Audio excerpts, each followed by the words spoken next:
ये शायद इतिहास में पहली बार हुआ होगा कि किसी की आवाज को सरहद पार एक दोस्ती के पैगाम के लिए भेजा गया था। तो जब भी कोई ऐसी चीज आती है तो हर किसी को अपने प्रोफेशन की कोई चीज मन में गूंजने लगती है। क्या गाना आपके मन में उस समय गूंजा होगा जब वाजपेयी जी का कॉल आया?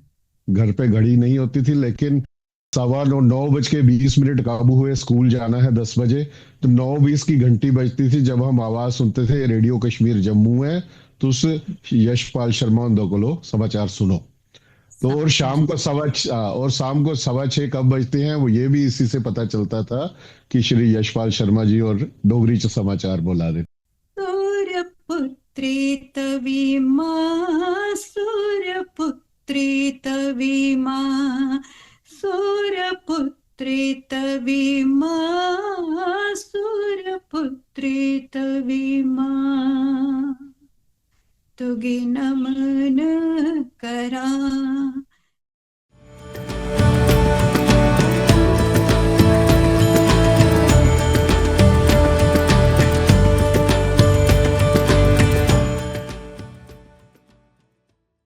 आज हमें तवी टेल्स का एपिसोड प्रस्तुत करते बहुत ही, जिसे कहते हैं, हार्दिक खुशी होती है, वो हो रही है क्योंकि आज हमारे बीच में एक ऐसी शख्सियत बैठी हैं जिन्हें बुलबुले जम्मू कश्मीर कहा जाता है।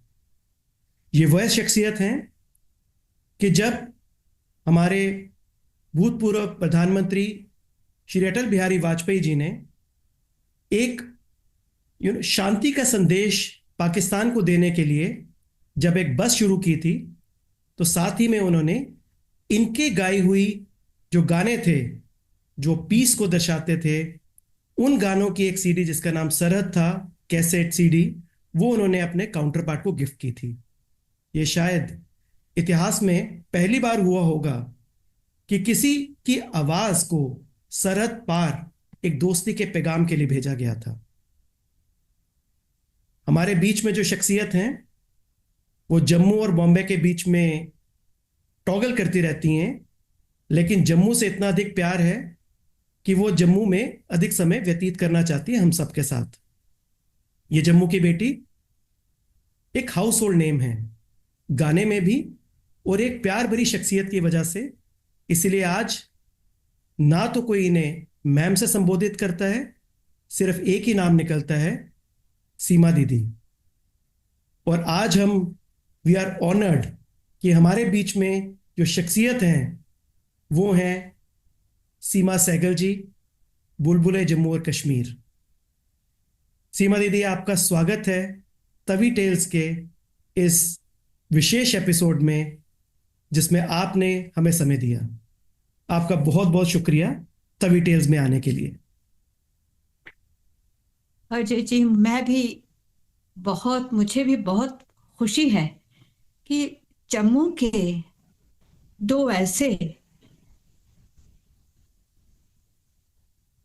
यंग जनरेशन में से, मैं कहती हूँ अजय जी और विकास जी, आप दोनों इतना अच्छा काम कर रहे हैं कि उसके लिए मैं आपको मुबारकबाद देती हूँ और कहती हूँ कि भाई आपके पॉडकास्ट में आपका स्वागत है। और दूसरी बात मैं ये कहना चाहती हूँ कि तवी टेल्स, आपने इतना खूबसूरत नाम चुना है कि तवी नाम सुनते ही यूं ऐसा लगता है कि बस जम्मू की जो हमारी पहचान है वो एक तो तवी माँ है हमारी और एक वैष्णो माता है। देखिए हम लोग कितने सौभाग्यशाली हैं कि हम इस धरती पे वास करते हैं। तो ऐसा मन में विचार आ रहा है कि क्यों ना मैं अपनी इस पॉडकास्ट की शुरुआत तवी को नमन करूं। बिल्कुल सीमा दीदी, आप करिए। सूर्यपुत्री तवीमा, सूर्यपुत्री तवीमा, सूर्यपुत्री तवीमा, सूर्यपुत्री तवीमा, तुगे नमन करा, तुरी ज्योत जगा, तुगे शीश नवा।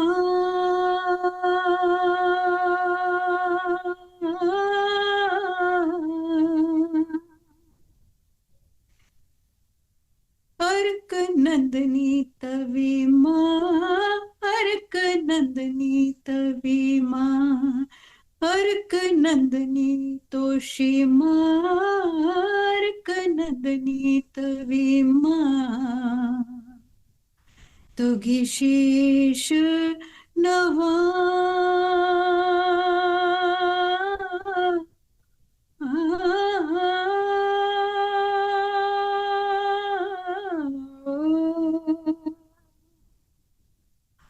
तेरे के गुण गा, तेरे के गुण गा।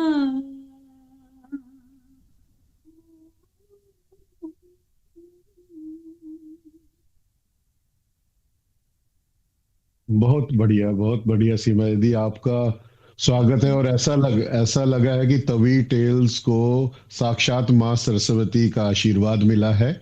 और इतना इतना संगीतमय और इतना इतना हम विभूत हो गए इसमें, तवी माता की एक आरती और आपकी ऊपर से आवाज, सोने पे सुहागा। तो आपका स्वागत है दीदी हमारे तवी टेल्स पॉडकास्ट में। आपकी जीवन भर में दीदी इतनी ज्यादा अकम्पलिशमेंट्स रही हैं, आपने बहुत कुछ अचीव किया है, बहुत रिमार्केबल और बहुत ही अनंत अकम्पलिशमेंट्स हैं। तो आपको कैसा लगता है जब लोग आपकी इन अचीवमेंट्स के बारे में, कुछ तो अजय जी ने अभी गिनाई, एक बहुत ही गौरवान्वित पल थे हम जम्मू कश्मीर के लिए और भारत के लिए, खासकर जम्मू के डोगरों के लिए, कि आपको जो कैसेट है आपकी और सीडी थी वो प्रदेश के प्रधानमंत्री एक प्रेजेंट के तौर पे देते हैं। इस तरह की आपकी बहुत सारी अचीवमेंट्स हैं। तो जब लोग इसके बारे में बात करते हैं तो आपको कैसा लगता है? जाहिर है विकास जी, बुरा तो नहीं लगता, लेकिन ऐसा भी नहीं है कि मैं कोई बहुत ज्यादा कोई खुश हो जाती हूँ। उसका कारण ये रहा कि हमारे इस घर में जब मैं छोटी थी, मुझे याद है कि एक ऐसा माहौल था, संगीत का माहौल था, और जो भी आता वही प्रशंसा करता था, वाह वाह बहुत अच्छा गाती हैं आप, बहुत अच्छा गाती हैं। और दूसरा ये है कि जो जहाँ अचीवमेंट्स की बात है, तो मुझे याद है कि जब मैं सेंट्रल स्कूल में पढ़ती थी तो वहाँ भी मुझे बहुत मान बहुत मिलता था। और मुझे और एजी लोन हुआ करते थे, जिन्होंने मुझे 40 रुपए का वजीफा लगाया था। तो कहने का तात्पर्य ये है, बड़े विनम्रता से मैं ये कहना चाहती हूँ कि समभाव में रह रही हूं मैं, हमेशा समानता में। कोई बहुत मिल जाए तो बड़ा खुश नहीं हो जाती हूँ, या बड़ी नहीं मिले तो मैं बहुत दुखी हो जाती हूँ। ऐसा मेरे साथ कभी नहीं हुआ। शायद ये घर के वातावरण का असर था। और मैं ये भी बताना चाहती हूँ कि संगीत के अलावा मुझे खेलों में बड़ी दिलचस्पी थी। लॉन्ग जंप, हाई जंप, फिर रेस, खेलने में मुझे बहुत दिलचस्पी थी और उसमें भी मैं अव्वल रहती थी। यही मैं कहना चाहती हूँ कि इतनी उपलब्धियां, इतने सर्टिफिकेट्स हैं बचपन से ही, कि वो एक आदत सी बन जाती है, तो फिर प्रशंसाओं का असर थोड़ा कम होता है। बिल्कुल दीदी। दीदी, आपका सिंगिंग कैरियर के बारे में अगर बात करते हैं तो दो एक क्वेश्चंस इसमें इकट्ठे आपसे पूछने हैं। एक तो ये आपका सिंगिंग जर्नी स्टार्ट कैसे हुई, दूसरी अ, देखिए डोगरी को आज सम्मान मिल रहा है, लेकिन कुछ समय पूर्व डोगरी उतनी सम्मानित नहीं थी, क्योंकि पूरे देश को पता ही नहीं था कि डोगरी एक एक इतनी मीठी और इतनी मधुर, हम कह सकते हैं, एक जबान है। आपका काफी इसमें रोल रहा है कि डोगरी को हिंदुस्तान में और बाहर पहुंचाने के लिए। तो आप डोगरी में गाती थी, और फिर बीच में आपने कुछ एक समय गजलें भी बहुत अच्छी गाई हैं। अभी स्पॉटिफाई में भी देख रहे थे, आपकी गजल की कुछ एक संग्रह आया हुआ है। हिंदी और गजल गाने के साथ साथ लेकिन दिल आपका हमेशा डोगरी में रहा। तो डोगरी में एक तो आपकी जर्नी कैसे स्टार्ट हुई, और डोगरी में गाने गाने का क्या चैलेंज रहा आपका, और उसको इतने आगे पहुंचाने का आपने कैसे ये इतना भार उठाया? अजय जी, पहले प्रश्न आपने किया कि मेरी संगीत की यात्रा, जी। संगीत की यात्रा यात्रा में बहुत लंबी है, और धूप छाया मेरे जीवन में भी आती रही। घर में लिटरेरी माहौल था। जैसा कि आप जानते हैं कि मेरे पिता ऑल इंडिया रेडियो में काम करते थे, और वहाँ जब भी कोई कॉन्सर्ट होती, जब कभी भी वहाँ पे गायक आते, तो मेरे पिता उनको हमेशा घर पे ले आते। घर पे ले आके वो कहते, मेरी बेटी गाती है तो आप इन्हें आशीर्वाद दीजिए।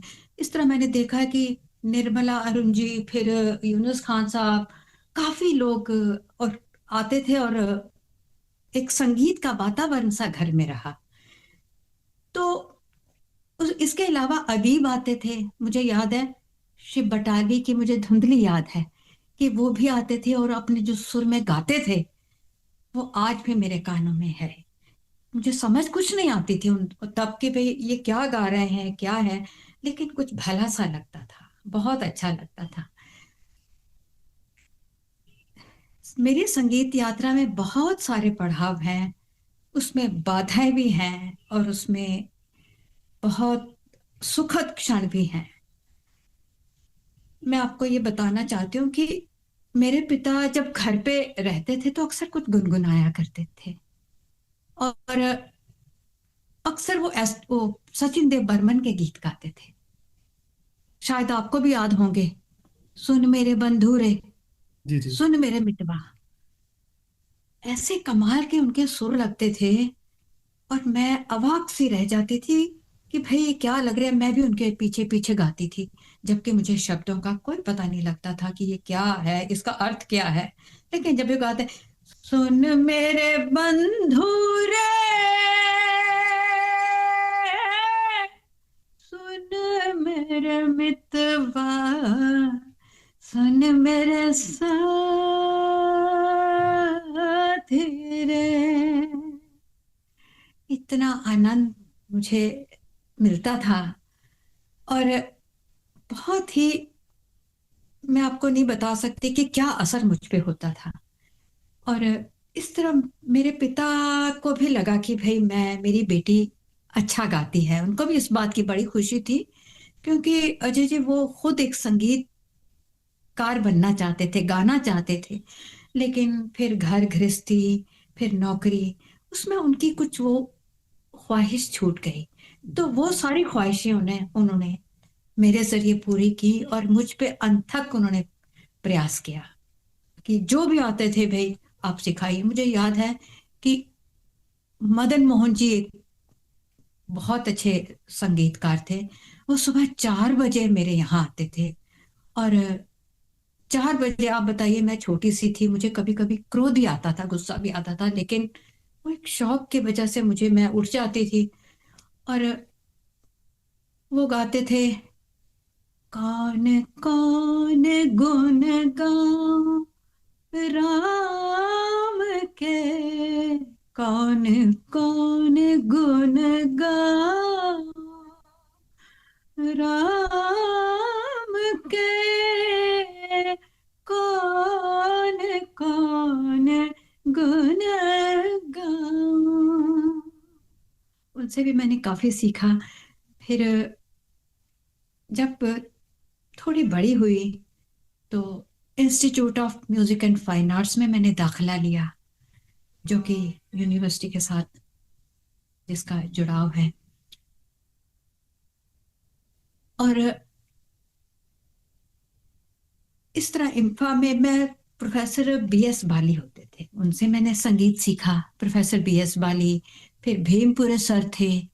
इन सब से मेरा कहने का तात्पर्य यह है कि जहां जहां से जो भी मिलता गया उसे मैं ग्रहण करती रही। फिर मैंने रेडियो में ऑडिशन दिया। I am the youngest A grade artist, जिसका record Limca book of record में भी दर्ज है, कि मैं सबसे छोटी उम्र की ए ग्रेड उस वक्त आर्टिस्ट थी। थोड़ा सा दुखद उसमें यह हुआ कि जब मेरा दिल्ली से ए ग्रेड का लेटर आया, तो रेडियो में एक महिला थी, मैं उनका नाम नहीं लेना चाहती, उन्होंने वो लेटर दबा दिया। 3 महीने, 2 महीने, और मैं वेट कर रही हूँ अपने रिजल्ट की। मैं आपको ये बता रही हूँ कि किस किस तरह आपकी बाधाएं भी आती हैं। तो खैर, बहुत वहां फोन किया तो उन्होंने कहा जी हमें तो 3 महीने हो गए आपका रिजल्ट भेजे हुए।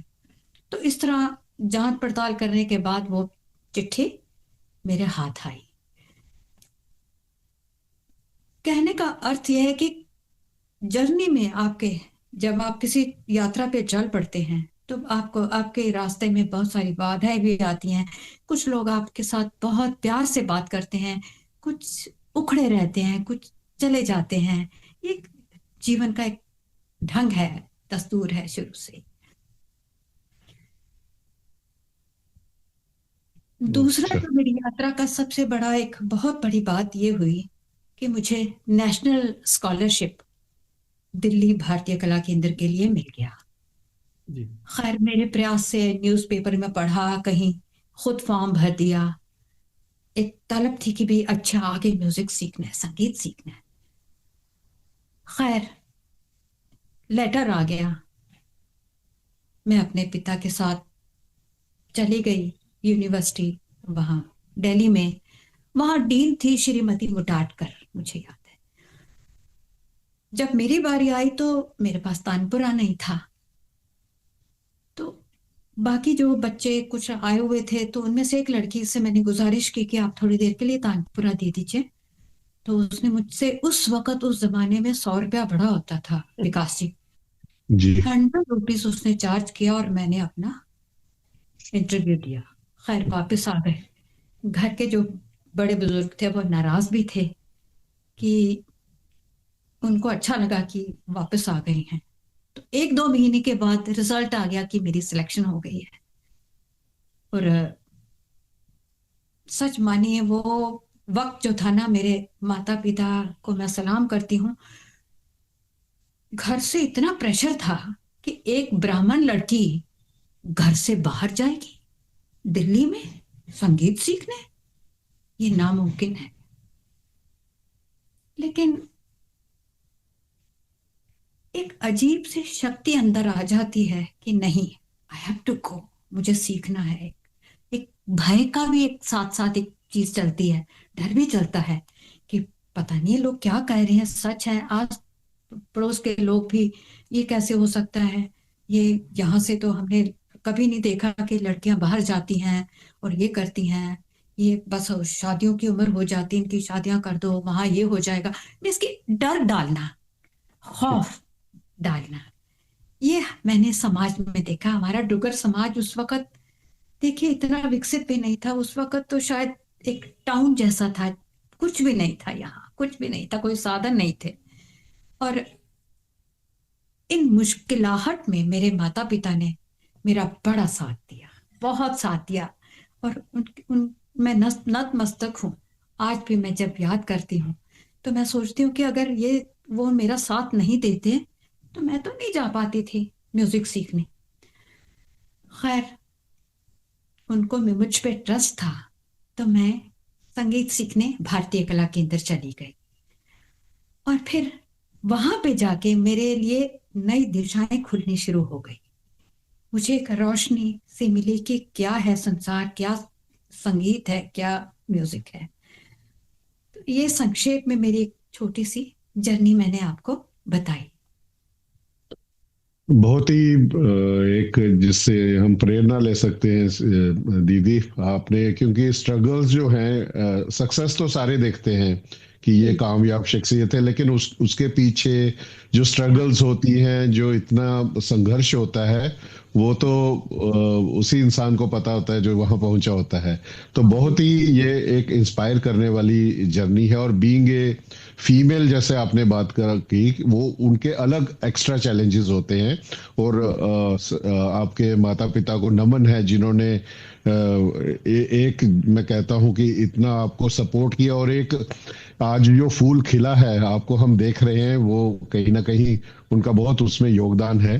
तो जैसे अजय जी ने पहले बात की हार्वर्ड के बारे में, हार्वर्ड जो है ये एक विश्व स्तर पे एक नाम है, एक एक्सीलेंस, और एक जिसको हम बोलते हैं कि एक विश्व स्तर पे जब हम बात करते हैं किसी चीज की, तो हार्वर्ड सुन के रोंगटे खड़े हो जाते हैं।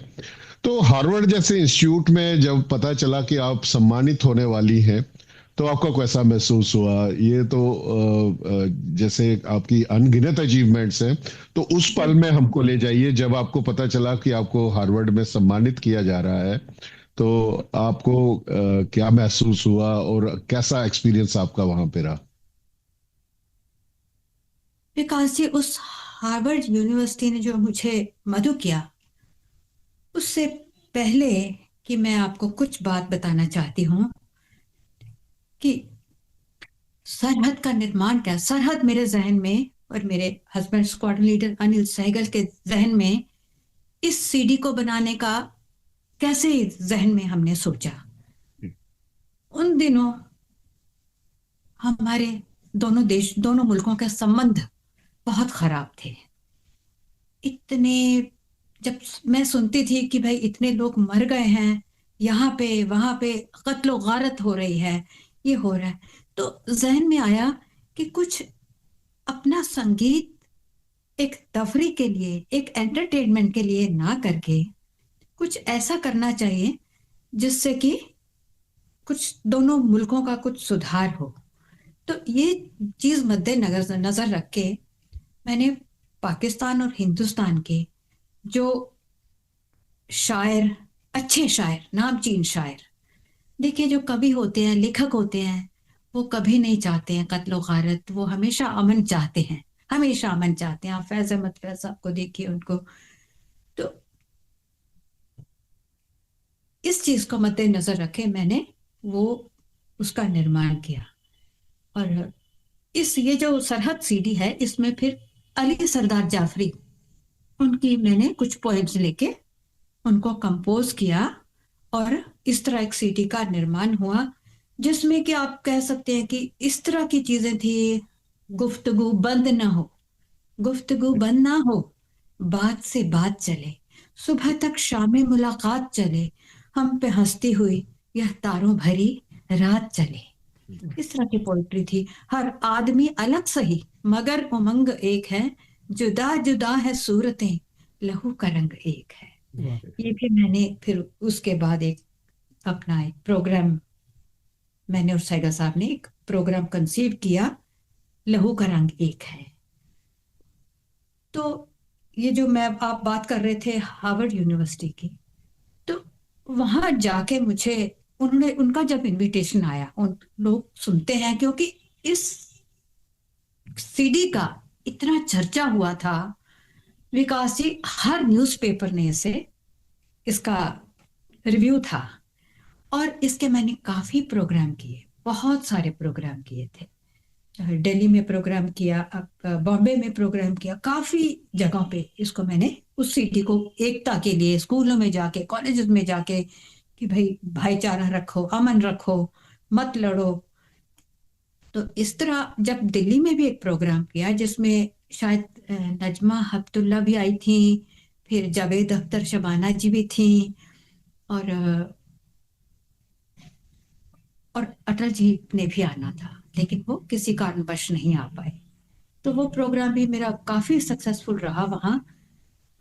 तो 6 महीने के बाद अटल जी का के ऑफिस से फोन आता है कि भाई ये सीडी जो है, हमें एक एम्पर के तौर पर हमें वो ले जाना है, एज अ तोहफतन अपने काउंटर पार्ट उनको देना है, नवाज शरीफ साहब को।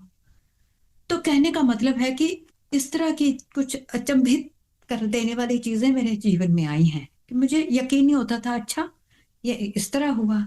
तो उसके बाद जब हार्वर्ड यूनिवर्सिटी से भी न्योता आया कि भाई आप आइए, अपना इस संगीत को पेश कीजिए, तो यकीन मानिए बहुत बहुत मन बहुत आनंदित था।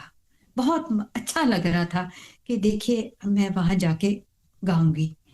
और काफी कामयाब प्रोग्राम रहा उसमें। अली सरदार जाफरी भी हमारे साथ थे, अनिल सहगल जी, मैं, हम लोग गए। हमें बड़ा बहुत सारी जगहों पे फिर हमने वो गीत पेश किए उसके।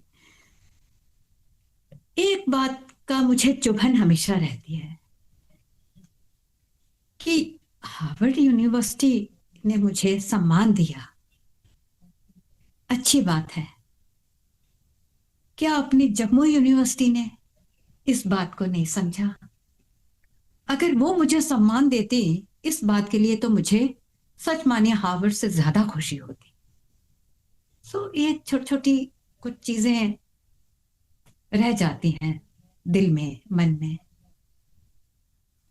बिल्कुल ठीक कह रहे हैं दीदी आप, जो आपने कहा कि शायद आपके थ्रू ही मैसेज भी जाना चाहिए कि हम अपने लोकल टैलेंट को शायद वो तवज्जो नहीं देते जो वो एक, हम कहते भी है घर का जोगी जोगड़ा बार द जोगी सिद्ध। हाँ तो वो है कि बाहर के लोग रिकॉग्नाइज करें अमेरिका में कि सीमा सहगल जी क्या जी हैं, और हम यहाँ जी। पे we we somehow fail to acknowledge. ये होगा, चेंज होगा। जैसे अभी डोगरी का जो हम कह रहे हैं स्तर बढ़ रहा है, सब कुछ हो रहा है, डोगरे जी, एकजुट हो बिल्कुल रहे हैं। बिल्कुल, अपनी से बेहतर हो रही है। जी, तो ये दिन भी बहुत जल्द आएगा कि जम्मू यूनिवर्सिटी क्या पूरे जम्मू और कश्मीर की यूनिवर्सिटीज आपको सुनना चाहेंगी।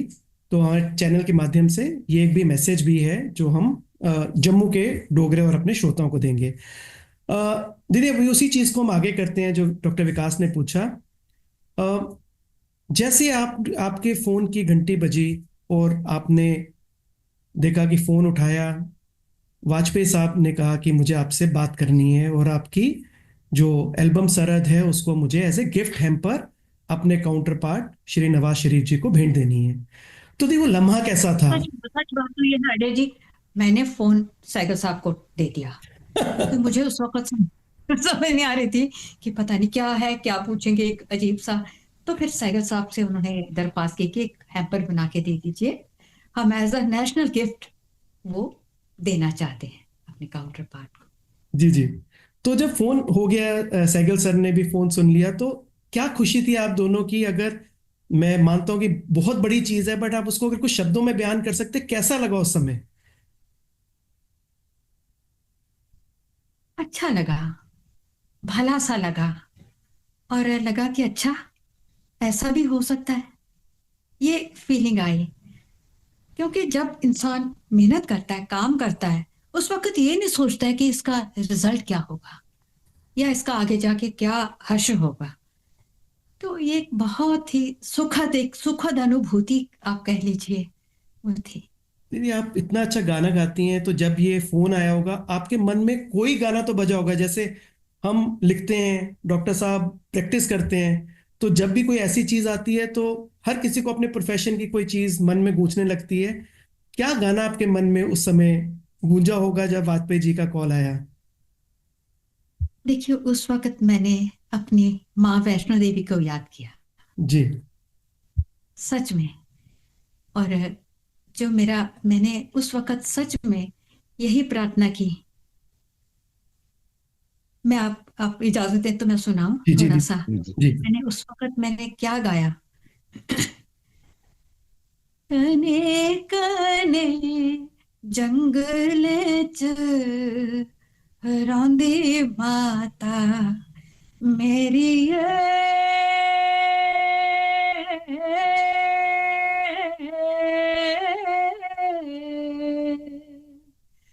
दिखने दा सुंदर नजारा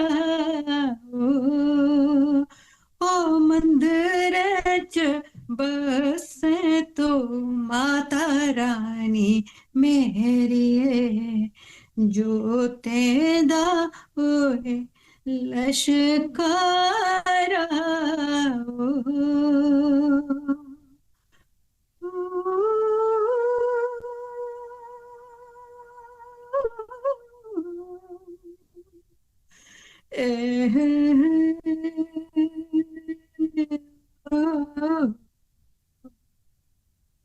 आनंदित थी मैं कि कुछ ऐसा हुआ। और मैंने माँ के चरणों में प्रणाम किया कि सब करने वाले तुम हो, मैं कुछ नहीं। जय माता दी। जय माता दी। जय। दीदी, आपकी साक्षात आवाज आज हम लाइव सुन रहे हैं अपनी तवी टेल्स में। तो इतना माता सरस्वती, माता वैष्णो का आशीर्वाद है, खासकर माता सरस्वती का आप पे आशीर्वाद है। तो ये जो आपका गाने का टैलेंट है, सिंगिंग टैलेंट है जो आपका, तो ये सबसे पहले किसने आपका रिकॉग्नाइज किया, किसने इसको पहले देखा कि आप इतना अच्छा गाती हैं, और कैसे फिर आपकी ये गाने की जो जर्नी है, जो एक सफर है, इतना सुरीला सफर, ये कैसे फिर आगे बढ़ा, कैसे टेक ऑफ हुआ? देखिए, जैसे मैंने, मेरा जो ये किसने एक्सप्लोर किया कि मैं गाती हूँ, मैं जब 4 साल की थी, जैसा कि मेरी माँ ने मुझे बताया कि तुम एक गीत गा रही थी, गीत गाया पत्थरों ने, उसका एक गीत था। वो जब गीत में गा रही थी तो मेरी माता जी ने वो सुना, और जब मेरे पिताजी आए तो उन्होंने कहा कि भाई आज इसने कोई गीत गा रही थी, बड़ा अच्छा, बहुत सुरीला गा रही थी। तो मेरे पिता ने उनको उस वक्त जो कहा कि हाँ भाई, अपने बच्चों के तो सबको ही लगता है कि बड़े सुर में गा रहे हैं, बड़े अच्छे गा रहे हैं। लेकिन जब उन्होंने बाद में मुझे देखा, सुना, और उन्हें भी लगा कि वाह, ये वाकई इसके अंदर संगीत है, तो फिर उन्होंने मेरी जर्नी, कि जैसे मैंने आपको पहले बताया कि कैसे शुरुआत की, जो आते थे लोग वो इनको आश, मेरे मुझे आशीर्वाद के रूप में कुछ ना कुछ सिखा जाते थे। इस तरह सबसे पहले जो एक्सप्लोर किया वो मेरी माँ ने किया मुझे। अ, और दीदी दूसरा अब मैं ये भी कहना जी। चाहती हूँ कि डोगरी मेरी माँ है और मेरे नस नस में उसकी सुगंध है। आप यकीन मानिए अजय जी, मैं अगर मुल्क के किसी भी कोने में मैं जाती हूँ, उर्दू का प्रोग्राम है, गजलें हैं, अंत में मैंने अपना एक डोगरी गीत गाना ही है। ऑलवेज मैंने अपना डोगरी गीत गाना है। और वो जब वो भाग टाइप जब मैं गाती थी उस वक्त, तो ऐसा लोग अचंभित हो जाते थे और पूछते थे कि भाई ये संगीत कहाँ का है, ये क्या है, यू नो हमारे उस फोक में हमारी इतने मिठास है, और कि मैं आपको बयान नहीं कर सकती। और उस वक्त तो मैं, जैसे आप, एक आदमी बुलंदी पे होता है, आवाज की बुलंदी पे होता है, तो वो बुलंद आवाज से जब मैं वहां ठहर जाती थी तो लोग अचंभित होते थे कि भाई ये तो कमाल है, ये कहाँ का संगीत है। फिर वो फरमाइश करते तो फिर मैं उन्हें और भी लोकगीत सुनाती थी। मेरा कहने का अर्थ ये है कि अपनी जो मिट्टी है, वो इंसान कहीं भी रहे, किसी भी कोने में रहे, वो उसे अपने साथ साथ लेके चलता है हर जगह। बिल्कुल। ओके। अ, तो दीदी ये हमने पहले भी ये क्वेश्चन का आपसे जो वार्तालाप था उसमें आपने यही है कि मैं आपको गजलों में भी देखा है, लेकिन आपका दिल हमेशा डुग्गर और डोगरी के लिए है। और आपने जो डोगरी को एक अ, संगीत के जरिए जिस मुकाम पे पहुंचाया है, उसके लिए हमेशा डोगरा, डुग्गर और डोगरी, ये तीनों जो है हमेशा आपके ऋणी रहेंगे। दीदी अगला क्वेश्चन जो है, ये क्वेश्चन भी क्या करें, ये वार्तालाप में ही कि एक पर्सनल है। Uh, I know. आप और Sehgal sir, squadron leader Anil Sehgal sir, दोनों, जैसे आप एक बहुत अच्छी सिंगर है, वो एक बहुत ही अच्छे राइटर हैं। Thank you. शायरी भी लिखते हैं, आर्टिकल्स उनके पढ़ने के लिए संडे को, मुझे अभी भी याद है कि एक बार डॉक्टर विकास बता रहे कि डेली एक्सेलशियर घर पे नहीं है, जब वो जम्मू जॉटिंग्स लिखते थे, डॉक्टर हाँ विकास गांधीनगर गए उन न्यूज़पेपर लेने के लिए क्योंकि वेंडर आया नहीं। जी, तो बिल्कुल। इतनी उनकी राइटिंग के अंदर इतनी पावर है, उन्होंने पिक्चरों के लिए भी लिखा। दीदी मेरा ये आपसे एक वो है कि आप सवाल कि आप मिले कहाँ पे, आप और सहगल सर, उसके बाद मैं अगले क्वेश्चन पे आता हूँ आपके साथ। आप दोनों मिले कहाँ पे? उन दिनों मैं भारतीय कला केंद्र में संगीत की शिक्षा ले रही थी, दिल्ली में भगवान दास रोड पे भारतीय कला केंद्र। शांति हीरानंद जी से मैं ठुमरी सीख रही थी। जैसा कि आप, ये सहगल साहब तो यहीं के हैं, करण नगर के ही रहने वाले हैं, और शुरू से ही पत्रकारिता में, रेडियो के प्रोग्राम्स करने में वो हमेशा रेडियो से एक जुड़ाव रहा, और उन्होंने बहुत सारे कार्यक्रम यहाँ दिए। तो वहां उनकी मेरे पिता से मुलाकात हुई। तो बातों बातों में यूं ही कि भाई मेरी बेटी भी दिल्ली में है, भारतीय कला केंद्र में है। तो जैसे होता है माता पिता कि ये आकर आप ये सामान खाने पीने का अगर आप उनको पहुंचा दें तो आपका बहुत बहुत धन्यवाद। इस तरह सैगल साहब हमारे वहाँ हॉस्टल में आए नीचे, और मैं थर्ड फ्लोर पे थी हमारे हॉस्टल में। तो मैं भी नीचे आई, मैंने देखा यार एक 6 फुट लंबा नौजवान, बहुत सुंदर पर्सनालिटी, मुझे भी बहुत अच्छा लगा। और बातचीत करने का सलीका, ढंग, ये भी मुझे ही बहुत अच्छा लगा। उसके बाद वो सामान हुआ, सामान्य चाय वाय पी तो चले गए। तो दूसरी मुलाकात हमारी हुई, ये उन दिनों दिल्ली में विमला पाटिल जी एक वो फेमिना एक पत्रिका वो निकालती थी, तो उसमें सैगल साहब लिखते थे। तो एक फोन आया कि भाई मैं आपका इंटरव्यू करना चाहता हूँ फेमिना के लिए। खैर, वो हमारी दूसरी मुलाकात थी कि भाई फेमिना के लिए लिखा उन्होंने। फिर तीसरी मुलाकात थी कि वो प्रति देने के लिए हमारे हॉस्टल में फिर आए। तो इस तरह की मुलाकातें होती रहीं। और उन दिनों मेरी मदर का भी बड़ा प्रेशर था कि कुड़िए तू ब्याह कर ले, बड़ा जरूरी है। बहुत सारी इसकी बात भी ठीक थी, भाई तुम शादी करना चाहिए ये है। तो मैं उनसे हमेशा कहती थी कि भाई आप बाकी बच्चों की शादी कर दीजिए, मैं आराम से करूंगी, बाद में जब मुझे कोई सही बंदा मिलेगा तो मैं शादी कर लूंगी। फिर उनका कहना था कि नहीं, हम उनको शादियां नहीं कर सकते, क्योंकि हमारे समाज में ऐसा माना जाता है कि अगर बड़ी बेटी की शादी नहीं हुई तो जरूर उसमें कोई नुक्स है, यू नो। जैसा आप चीजों से परिचित होंगे, उस वक्त का समाज हमारा कैसा था। तो फिर हमारी जो चौथी पांचवी मुलाकात हुई, उसमें हम लोगों ने डिसाइड किया कि भाई हम लोग शादी कर सकते हैं। तो सैगल साहब ने भी अपने घर की टिकट यहाँ करणनगर की कटवाई, मैंने भी अपना वहां से छुट्टी ली 2-4 दिन की। तो हम यहाँ आ गए जम्मू में। जम्मू में आए तो मेरी माँ पिता सब बहुत खुश थे। लेकिन फिर वही वही फसाद, वही अड़चन, ब्राह्मण कन्या, ये यू नो, क्योंकि हमारे जहन में तो ये बातें कभी नहीं आती हैं।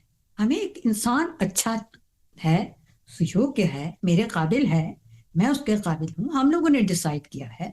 लेकिन बहुत सारी मुश्किलें, मैं आपको क्या बताऊं, बहुत सारी परेशानियों के बाद भी हमने किसी की नहीं सुनी, और हमने शादी कर ली।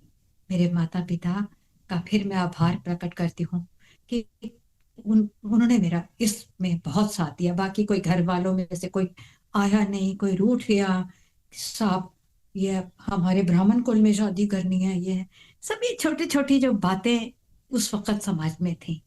खैर अब तो बड़ा फर्क पड़ गया है। तो कहने का मतलब है कि I am very lucky that way, मैं बहुत ही खुशकिस्मत हूँ कि मुझे ऐसा जीवन साथी मिला जिसने मेरे संगीत को और आगे बढ़ा दिया। और क्या चाहिए होता है जिंदगी में। मेरे साथ की विकास जी, कितनी मेरी दोस्त यहाँ की, अच्छा गाने वाली, लेकिन शादियों के बाद वही घरों में बैठी हुई हैं, काम कर रही हैं, खाने बना रही हैं। ये एक बहुत ही सौभाग्य चाहिए कि आपको जीवन में एक अच्छा जीवन साथी मिल जाए, तो आपका सफर आसान हो जाता है। ये मैं दीदी इसी के साथ जुड़ा हुआ एक और प्रश्न आपके लिए, और एक मैसेज भी है, प्रश्न से ज्यादा ये मैसेज है आज की जनरेशन के लिए। जी जी बिल्कुल। बहुत सौभाग्यशाली है कि आपके साथ और squadron leader Anil Sehgal sir के साथ हम फेसबुक पे भी जुड़े हैं। बहुत जी ही जी यूनिक कॉम्बिनेशन है। आप अच्छा गाती हैं जिस दिन, तो सर उस दिन पोस्ट करते हैं और इतने प्राइड से पोस्ट करते हैं कि शायद हमें भी, मेरे को और विकास को भी, कई बार डॉक्टर विकास को लगता है हमने तो अपने घर में कभी भी ऐसा नहीं किया। फिर वो लिखते हैं तो आप भी उसी शिद्दत से उसको फेसबुक पे पोस्ट करती हैं। सीक्रेट क्या है इस इतने इनक्रेडिबल स्ट्रॉन्ग बॉन्ड का, जो आप एक दूसरे के इतने बड़े सपोर्टर्स हैं कि आपको दुनिया में कोई सपोर्टर नहीं चाहिए, क्योंकि आप दोनों खुद ही इतने बड़े सपोर्टर हैं एक दूसरे के। क्या राज है इतने स्ट्रॉन्ग बॉन्ड का? और ये मैसेज है सबके लिए। जी बिल्कुल, ये देखिए, एक दूसरे के काम के प्रति इज्जत होनी चाहिए। इज्जत बहुत जरूरी है। अगर आप एक दूसरे की इज्जत नहीं कर सकते तो आपका यार जीवन व्यर्थ है। अगर कोई अच्छा काम करता है, आप उसे सराहिए, उसे सराहना जरूर है। घर में देखिए, अगर आपके बच्चे भी कोई अच्छा काम करते हैं तो आप खुश होते हैं। लेकिन मैंने अक्सर देखा है कि एक आगे कुछ अच्छा काम करता है तो दूसरा बुझ जाता है। हमारे मामले में ऐसा हुआ कभी नहीं हुआ कि सैगल साहब को हसद होती हुई, ये एक जेलसी कह सकते हैं। वो हमेशा मेरे अच्छे काम से खुश होते हैं। ये एक बहुत बड़ा उदाहरण है आज के समाज को, आज के नई जनरेशन को, कि आप एक दूसरे के काम को सराहिए, एक दूसरे की इज्जत करिए। ये बहुत जरूरी है अजय जी। और बहुत। इसमें कोई शर्मिंदगी नहीं है, इसमें एक फख्र होना चाहिए आपको। बिल्कुल। नहीं, ये बहुत अच्छा एक मैसेज है, और मुझे लगता है कि इस तवी टेल्स के माध्यम से आज की जनरेशन सीखेगी। और मैं रिक्वेस्ट भी करता हूँ कि कभी भी अगर आप हो, सर को और मैम को एक बार फॉलो करें। जो मैं कह रहा हूँ वो वैलिडेट होगा, उसमें कोई एग्जेजरेशन नहीं है, अतिशयोक्ति नहीं है। दीदी, आपने अभी तक की वार्तालाप में बहुत जिक्र किया है अपने माता पिता जी का। जी और जी। ये हमें दिख रहा है कि उनका बहुत इन्फ्लुएंस है आप पे और उनका बहुत योगदान है आप जहाँ पे हैं। मैंने जैसे पहले बात की कि ये चीजें बहुत मैटर करती हैं। तो आपके पिताजी रेडियो से जुड़े रहे। मुझे याद है पर्सनली, अगर मैं बोलूँ, कभी मिलने का सौभाग्य नहीं मिला मुझे श्री यशपाल शर्मा जी। लेकिन जो मेरा बचपन है, मैं महानपुर गांव है बसोली के साथ, तो हमारी रूटीन होती थी कि डोगरी का, उस टाइम घड़ी नहीं थी घर पे, घर पे घड़ी नहीं होती थी, लेकिन 9:20 काबू हुए, स्कूल जाना है 10 बजे, तो 9:20 की घंटी बजती थी जब हम आवाज सुनते थे रेडियो कश्मीर जम्मू है, तो उस यशपाल शर्मा को समाचार सुनो। तो और शाम को और शाम को 6:15 कब बजते हैं वो ये भी इसी से पता चलता था कि श्री यशपाल शर्मा जी और डोगरी च समाचार बोला रहे। तो हम डायरेक्टली तो नहीं, मैं उनको कभी मिल पाया, लेकिन उनकी आवाज के साथ साथ हम बड़े हुए हैं। दूसरी कक्षा में, तीसरी कक्षा में, चौथी कक्षा में रूटीन में डोगरी के समाचार हम सुनते रहे हैं। और आपके दोनों पेरेंट्स जो हैं वो राइटर्स रहे हैं, वो पोइट, दोनों शायर रहे हैं।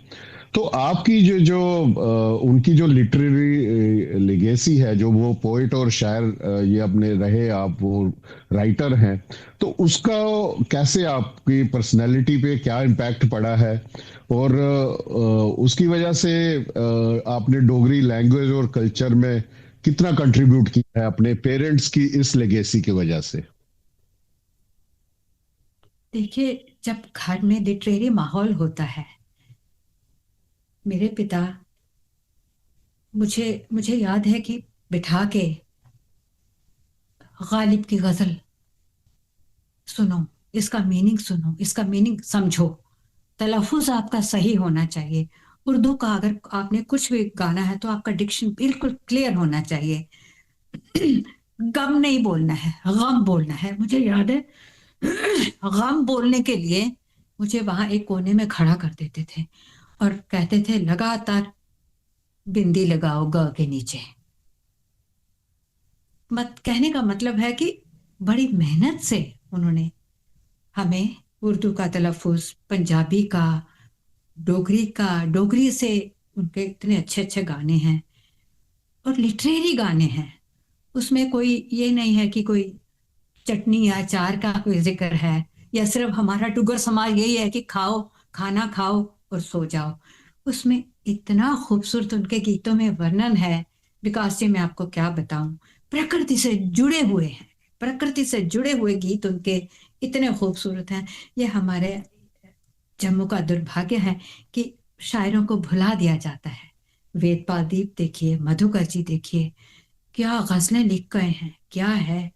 लेकिन हुआ क्या हमारे यहाँ, डोगरी के साथ बहुत ज्यादती हुई, सच मानिए। इसके लिए हम सब गुनाहगार हैं, सब गुनाहगार। कि डोगरी बहुत मीठी जबान थी, जब तक उसको मान्यता प्राप्त नहीं थी। बहुत डोगरी में लोग बात भी करते थे, सब करते थे। इसके अच्छे अच्छे गीत गाते थे, अच्छी पोइट्री होती थी। लेकिन मैंने ये देखा, मान्यता मिलने के बाद डोगरी को एक बड़ा दुखद हादसा ये हुआ कि हर आदमी सेल्फ सेंटर्ड हो गया कि मैं पद्मश्री कैसे हासिल करूं, मैं ये चीजें कैसे हासिल करूं। मीन्स कि एक पॉलिटिक्स जैसा एक वातावरण हो गया। डोगरी का क्या किया किसी ने, आप बताइए। क्या हमारी टाकरी जबान शुरू से अगर स्कूलों में पढ़ाई जाती, डोगरी पढ़ाई जाती स्कूलों में, तो क्या हम लोग, हमारे यहाँ डोगरी डोगरी नहीं होती। लेकिन ऐसा कुछ नहीं हुआ। मुझे उम्मीद है कि आप मेरी इस बात से सहमत होंगे। ये मेरे पिता को भी इस बात का बेहद दुख था कि डोगरी जबान जो है वो क्यों स्कूलों में पढ़ाई नहीं जाती है, क्यों जो डोगरी के सिरमौर हैं उनके अपने बच्चे कोई डोगरी नहीं बोलता है। तो इस बात से वो दुखी थे। इसलिए मुझे हम हमेशा कहते थे कि बेटा डोगरी के लिए जरूर काम करना। डोगरी जबान बहुत मीठी है, बहुत अच्छी जबान है, इसके लिए काम करना। और मैंने वही किया। डोगरी की सबसे पहली एल्बम भजनों की मैंने बनाई थी, वैष्णो माँ दाती के नाम से। लेकिन वही बात है कि यहाँ आके सब खो गई। उन दिनों पता भी नहीं था कुछ इतना। पर फिर भी अपने से मैंने पूरा प्रयास किया कि डोगरी का कुछ ना कुछ काम करती रहूं। और ये सब जो मुझे विरासत में कहाँ से मिला है, मेरे पेरेंट्स से, मेरे माता से, मेरे पिताजी से। वो हमेशा लोकगीत इतने खूबसूरती से गाते थे कि मुझे कभी कभी लगता है कि मैं उनके जैसा नहीं गा पाती। इतना उनकी बुलंद आवाज थी। अगर आप उनसे मिलते तो मैं सच कहती हूँ कि आप कहते कि वाह साहब क्या बात है, बहुत आपको आनंद मिलता। तो दीदी यही अभी जो कोशिश कर रहे हैं डॉक्टर विकास और मैं, कि जी प्रोफाइलिंग जितने भी हमारे जम्मू के लोग हैं, ये आगे आने वाली जनरेशन्स के लिए ये एक लाइब्रेरी बन जाए। ये पॉडकास्ट, इसी तरीके के पॉडकास्ट आगे भी जैसे कवर करेंगे, तो कभी भी दुविधा में जब डोगरा समाज होगा, जब यूथ होंगे इन फ्यूचर, वो इन जी पॉडकास्ट के द्वारा ये देख पाएंगे कि कैसे अकम्पलिशमेंट हुई है डिफरेंट फील्ड्स में हमारे डोगरों द्वारा। उसी से जुड़ता है एक प्रश्न आपके लिए। अ, आप जैसे आपने अपना पैशन फॉलो किया और एक मुकाम हासिल किया, जी। जम्मू के आज के युवाओं को आप क्या मैसेज देना चाहते हैं अपना पैशन फॉलो करने के लिए, और किस तरीके से वो कॉन्शियसली डोगरी भाषा को प्रमोट करें? तो ये मैसेज एक आपके द्वारा आज के डोगरा युवाओं को। अजय जी, आज तो उन बच्चों को इतनी सुविधाएं हैं कि वो तो क्या क्या कर सकते हैं। और कई बच्चे ये कर भी रहे हैं, डोगरी गीत गा रहे हैं, सब कर रहे हैं। मैं उनसे यही कहना चाहती हूँ कि जब आप डोगरी गीत गाते हैं, उसे आप पंजाबी धुन पे मत गाइए। उससे आप अपने डोगरी लिबास में ही गाइए। डोगरी पहनावा ही उसके लिए अच्छा लगता है।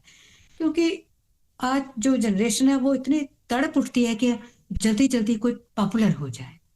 उसके लिए क्या करते हैं, वो कुछ ऐसे शब्दों का प्रयोग करते हैं जो मुझे लगता है कि वो हमारे डुगर भाषा के है ही नहीं। कुछ यहाँ से वहां से लेके उसको चलंत चालू किस्म का बना के वो पेश करते हैं। मैं उनसे यही गुजारिश करना चाहती हूँ कि अच्छे शब्दों का प्रयोग करिए। शब्द जो है वो हवा में फैलते हैं। तो अच्छे धुन में गाइए उसे, सुंदर तरीके से उसे पेश करिए। ये मत सोचिए जब आप काम करते हैं, ये मत सोचिए कि भाई मैंने आज गाना निकाला है तो कल परसों मेरे को इतने लाइक्स आ जाए। आजकल लाइक्स की भी तो इतनी बीमारी है कि भाई कोई कोई कहते हैं जी हमने लाइक्स खरीद रहे हैं, कोई कुछ एक व्यापार सा हो चुका है। ये संगीत एक आराधना है, एक तपस्या है। इसको आप मनन कीजिए, इससे आप ढंग से सीखिए, क्लासिकल म्यूजिक सीखिए। तो उसके बाद देखिए आपके संगीत में कितना निखार आ जाएगा। उनसे बस यही मेरी गुजारिश है कि जो भी गाएं वो सुर में गाएं, थोड़ा गाएं, एक लाइन दो लाइन जो भी गाएं उसे पूरा सुर में, पूरा संगीत में डूब कर गाएं। यहाँ वहां कोई मशीन लगा रहे हैं अपनी आवाज में, कोई कुछ कर रहा है, जबरदस्ती मत करिए इस संगीत के साथ। यही मैं उनसे गुजारिश करना चाहती हूँ कि एक तपस्या, एक आराधना की तरह इस संगीत को लीजिए, ना कि एक व्यवसाय की तरह। बहुत। सीमा दीदी, आपने अभी जो बात की डोगरी की जो एज ए लैंग्वेज जो हमारी आज हालत है, आपने उसके बारे में जो दर्द है आपके दिल में आपने बयान जी किया। तो आपको एज ए डोगरा समाज, एज ए सोसाइटी, आपको क्या लगता है कि हम कहाँ फेल हो रहे हैं अपनी मातृभाषा डोगरी को वो इज्जत देने के लिए जो वो डिजर्व करती है? हमारी मतलब ये ऐसे ही हुआ कि जैसे हम अपनी माँ को इज्जत नहीं दे रहे हैं, मासियों को दे रहे हैं, या दूर की आंटियों को दे रहे हैं। अंग्रेजी को हम आंटी बोलेंगे, हाँ जी हिंदी को बिल्कुल। चलो मासी बोलेंगे, लेकिन अपनी माँ को ही, मातृभाषा को ही इज्जत नहीं दे पा रहे। हम कहाँ फेल हो रहे हैं? आपको क्या लग रहा है? जी बिल्कुल विकास जी, आपने ठीक कहा। देखिए, अपनी भाषा बोलने में कोई शर्म नहीं होनी चाहिए। मैं आज देखती हूँ कि छोटे छोटे बच्चे, उनकी मदर्स उनको हिंदी में बात कर रही हैं। तो जब मैं उनसे पूछती हूँ कि भाई आप इनसे डोगरी में बात करें, तो वो मुझे ऐसे हिकारत की नजर से देखती हैं कि डोगरी में बात करें। स्कूल में मनाही है, स्कूल में इनको डांट पड़ती है कि डोगरी नहीं बोलनी है। ये तो हमारे यहाँ हालत है। तो जिस प्रदेश में अपनी भाषा के लिए कोई सम्मान नहीं है, मुझे लगता है कि वो भाषा जिंदा नहीं रह सकती। वो तभी जिंदा रह सकती है जब हम स्कूलों स्कूलों में जाके उनकी डिबेट करें डोगरी में। कई बच्चे आज भी मैं देखती हूँ कभी फेसबुक पर बड़ा अच्छा कविता लिखते हैं, बहुत अच्छी कविता कहते हैं। तो लगता है कि ये क्यों नहीं, मैं उनके नाम लिख लेती हूँ। सोचती हूँ कि कभी इनको मैं इकट्ठा करूंगी। ये डोगरी के इतने अच्छे बच्चे हैं, लेकिन यहाँ क्या है, सेल्फ सेंटर्ड, अपनी अपने गुटबंदियां हो चुकी हैं, ग्रुपिज्म हो चुका है। तो ये हमारा ग्रुप है, ये तुम्हारा ग्रुप है, इसमें ये नहीं आ सकता, उसमें वो। एक ये जो बात आ चुकी है, ये बहुत ही दुखद है। एक दूसरे को बिल्कुल, जो इंसान अच्छा काम कर रहा है, करना चाहता है, उसे आप पीछे कर देते हैं। इसलिए आप बताइए कि हमारे डोगरी का भविष्य आप तक है, मुझ तक है। आगे बच्चे वो तो बोलते हैं। ये बड़ा दुखद है। अब मैंने देखिए, मेरा बेटा है अपना वहां का पढ़ा हुआ जेवियर्स का, पर उसको मैं हमेशा डोगरी गीत मैं उसके साथ गाती हूँ, और यूट्यूब पे भी हैं कुछ गीत। मेरा मतलब है कि उनको इन टच तो रहे। अपनी पहचान क्यों मिटा रहे हैं बच्चे? कल को वो कभी पढ़ने भी जाते हैं बाहर, तो जब उनसे पूछा जाएगा कि भाई आप कहाँ के रहने वाले, जम्मू के। कौन? डोगरी। अच्छा, आपको अपनी भाषा आती है? तो वो क्या जवाब देंगे? नहीं। जब आपको अपनी भाषा से लगाव नहीं है, देखिए बच्चों की भी गलती नहीं है, ये माता पिता की गलती है कि वो उनके साथ घरों में डोगरी बोलना नहीं चाहते। बहुत कम परिवार हैं जो डोगरी को सम्मान देते हैं।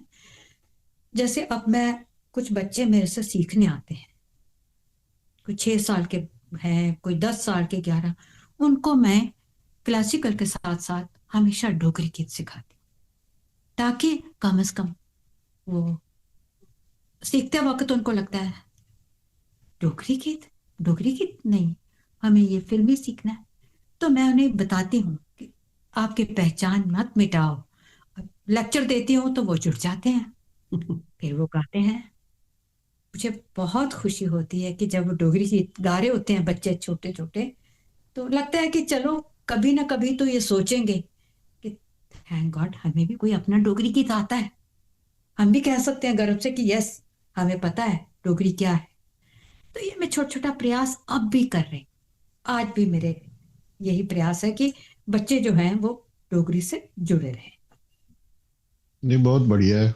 अभी आपने बच्चों की बात की तो अगला प्रश्न मेरा उन्हीं से जुड़ा है, जो आपके अगली जनरेशन, आपके बच्चे हैं कार्तिकेय और पार्वती। ये इन्होंने अपने लिए बहुत अच्छा नाम बना लिया है जी जी। एक्टिंग में, डायरेक्शन में। वो अपने तो अपने हाँ, मुंबई में और दिल्ली में या जम्मू में मुझे लगता है उनकी रूट्स जो है वो अभी भी कनेक्टेड हैं जम्मू के साथ। बेशक वो मुंबई में काम करते हैं, वहाँ पे ऑलमोस्ट जी सेटल हो गए हैं, लेकिन अभी भी वो जम्मू से जुड़े हुए हैं। जो कि एक दर्शाता है कि आपकी और स्क्वाड्रन लीडर अनिल सहगल जी ने जो उनकी परवरिश की है वो उसका फ्रूट है, वो उसका नतीजा है। जी तो जी। ये हमें भी ये देख के अच्छा लगता है। वही कहते हैं ना कि दिल में जो जज्बा हो, आप दुनिया के, जैसे आपने बोला कि किसी भी कोने में हो, तो आप वही रहते हैं। तो ये देख के हमें बहुत अच्छा लगता है। और आपको कैसा लगता है जब आप अपनी अगली जनरेशन को, अपने बेटा और बेटी को इतने कामयाब होते हुए देखते हैं अपनी अपनी फील्ड्स में, और ये देखते हुए कि वो अभी भी जम्मू की धरती से जुड़े हुए हैं? आप आपको एज ए माता पिता, एज ए पेरेंट्स कैसा महसूस होता है? बहुत प्राउड फील होता है मुझे। बहुत अच्छा लगता है कि बच्चे कहीं ना कहीं अपनी इस धरती से जुड़े हुए हैं। बेशक वो अपने अपने काम करते हैं। मेरे बेटे यहाँ आए हुए हैं, वो यहाँ देखते हैं पहाड़ ये सब, तो उनके जहन में आता है कि ठीक है मैं ये इस पे फिल्म बनाता हूँ। एक अभी उन्होंने फिल्म बनाई भी है जो कि इटली में उसे फर्स्ट प्राइज भी मिला है। वो वेरी जल्दी ही गुड। वो ये फिल्म यूनिवर्सिटी दिखाई जाएगी।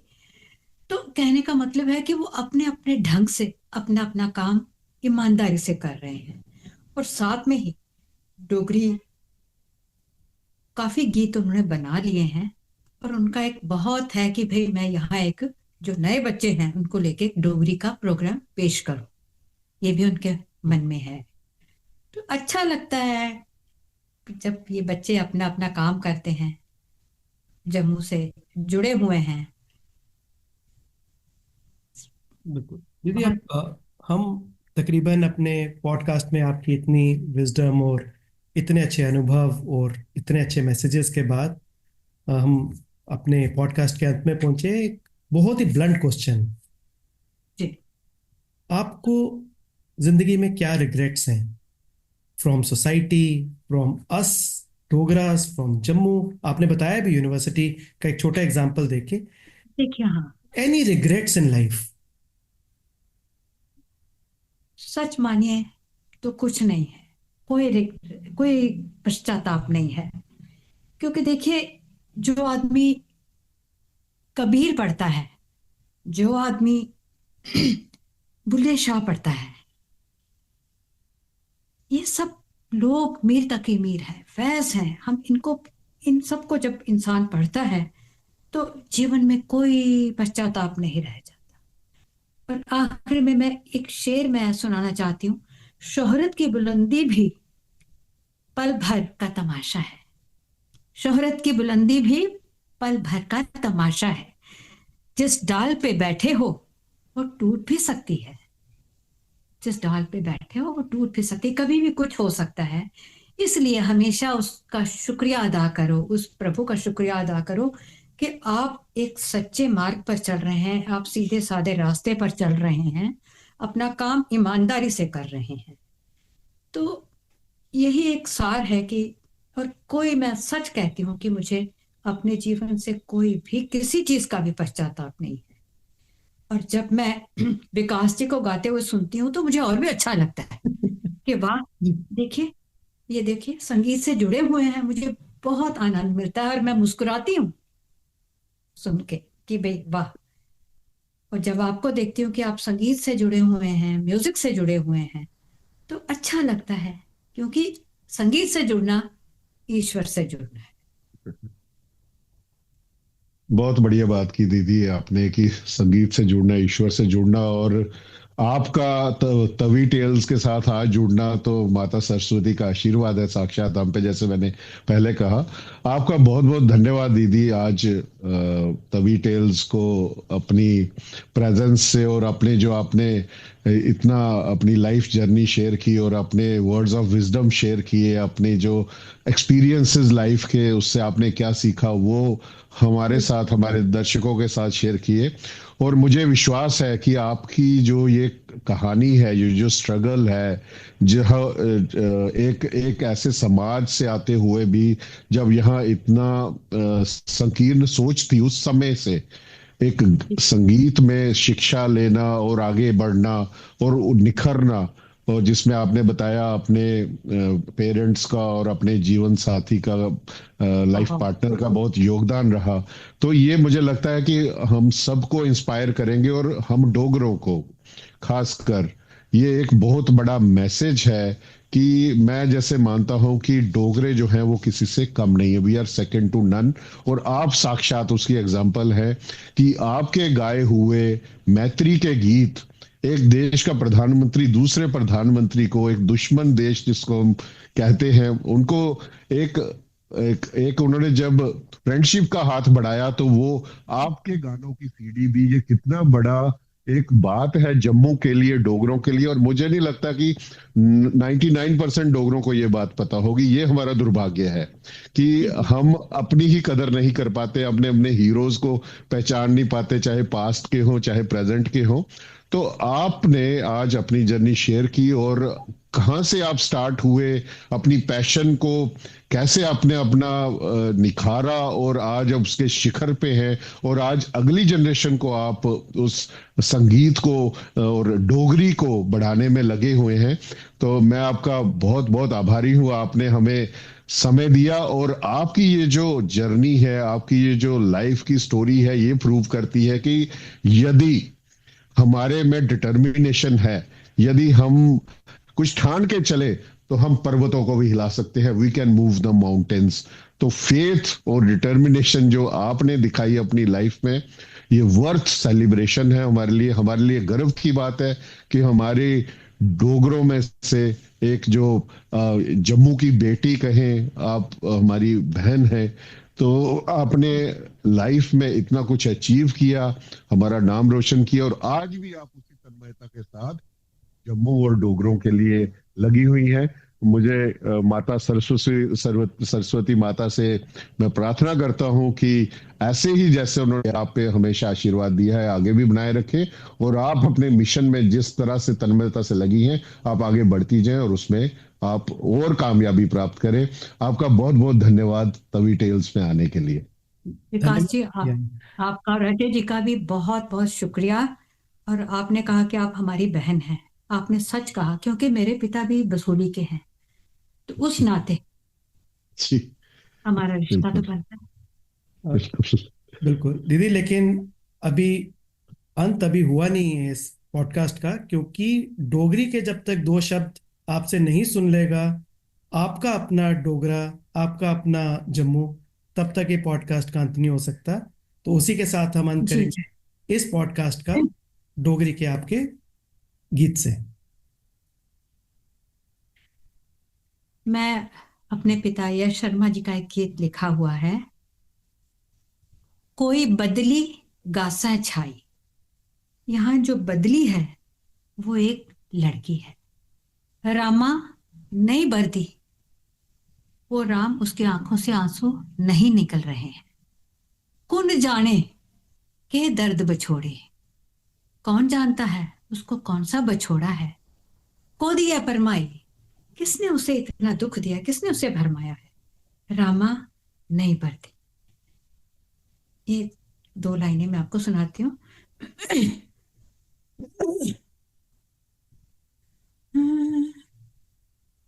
कोई बदली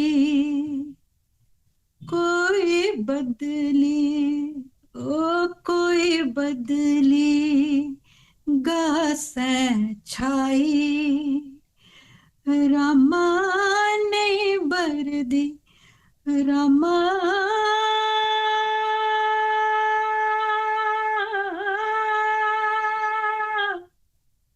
ओने बर दी, ओ कोई बदली, कोई बदली गास छाई, रामा ने बर दी, कौन जाने के दर्द बछोड़े, कौन जाने के दर्द बछोड़े, को दिए परमाई, रामा ने बर दी, रामा ने बर दी, रामा